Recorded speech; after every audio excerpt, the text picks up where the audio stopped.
Doctor Agarwal's கண் மருத்துவமனை இலவச கண் பரிசோதனையை வழங்குகிறது. Book appointment now.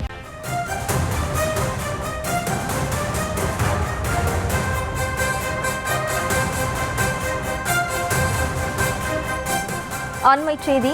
Thiruppuvanam Vaigai ஆற்றில் உங்களுடன் ஸ்டாலின் முகாமில் வாங்கப்பட்ட மனுக்களை ஆற்றில் வீசி சென்ற விவகாரத்தில் தாசில்தார் உட்பட 2 நில அளவை பிரிவு அதிகாரிகளுடன் விளக்கம் கேட்டு மாவட்ட ஆட்சியர் நோட்டீஸ் அனுப்பியுள்ளார். இது தொடர்பான கூடுதல் விவரங்களோடு இணைகிறார் நமது செய்தியாளர் மகேஸ்வரன்.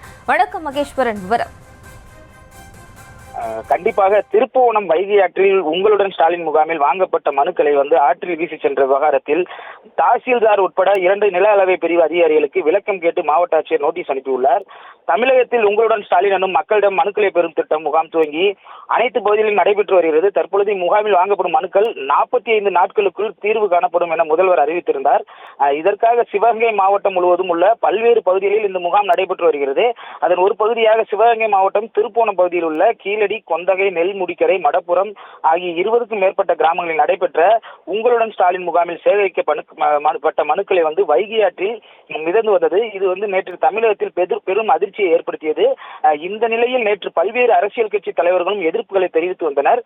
இதைத் தொடர்ந்து மாவட்ட ஆட்சியர் அதற்கு விளக்கத்தையும் அளித்து இதில் சம்பந்தப்பட்ட அதிகாரிகள் மீது நடவடிக்கை எடுக்கப்படும் எனவும் தெரிவித்தார். இந்த நிலையில் இன்று வட்டாட்சியர் அலுவலகத்தில் வைத்திருந்த உங்களுடன் ஸ்டாலின் முகாம் நடத்தப்பட்ட மனுக்களை யாரோ திருடி சென்று விட்டார்கள் என்று அவர்கள் மீது நடவடிக்கை எடுக்க வேண்டும் என தாசில்தார் விஜயகுமார் திருப்புவனம் காவல் நிலையத்தில் புகார் மனு ஒன்றையும் அளித்துள்ளார். இதைத் தொடர்ந்து காவல்துறையினர் வழக்கு பதிவு செய்து சிசிடிவி காட்சிகளை ஆய்வு செய்து குற்றவாளிகளையும் தேடி வருகின்றனர். இந்த நிலையில் தற்பொழுது திருப்புவனம் தாசில்தார் விஜயகுமார் உட்பட நில அளவை பிரிவு அதிகாரிகள் 2 பேர் மீது மாவட்ட ஆட்சியர் பொற்கொடி 70A பிரிவின்படி விளக்கம் கேட்டு 3 பேருக்கும் நோட்டீஸ் ஆனது அனுப்பப்பட்டுள்ளது. மனுவில் பல்வேறு கேள்விகளை முன்வைத்து மாவட்ட ஆட்சியர் விளக்கம் கேட்டுள்ளார்.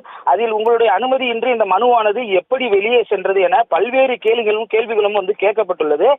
தற்பொழுது அந்த மனுவானது 3 பேரிடம் கொடுக்கப்பட்ட நிலையில் வருவாய் கோட்டாட்சியர் விஜயகுமார் திருப்புவனம் வட்டாட்சியர் அலுவலகத்தில் அவர்களிடம் விசாரணை மேற்கொண்டு வருகிறார். விசாரணை முடிவில் அந்த 3 பேரும் சஸ்பெண்ட் செய்யப்பட வாய்ப்புள்ளதாகவும் தகவலானது வெளியாகியுள்ளது. விவரங்களுக்கு நன்றி மகேஷ். டாக்டர் அகர்வால்ஸ் கண் மருத்துவமனை இலவச கண் பரிசோதனையை வழங்குகிறது. Book appointment now.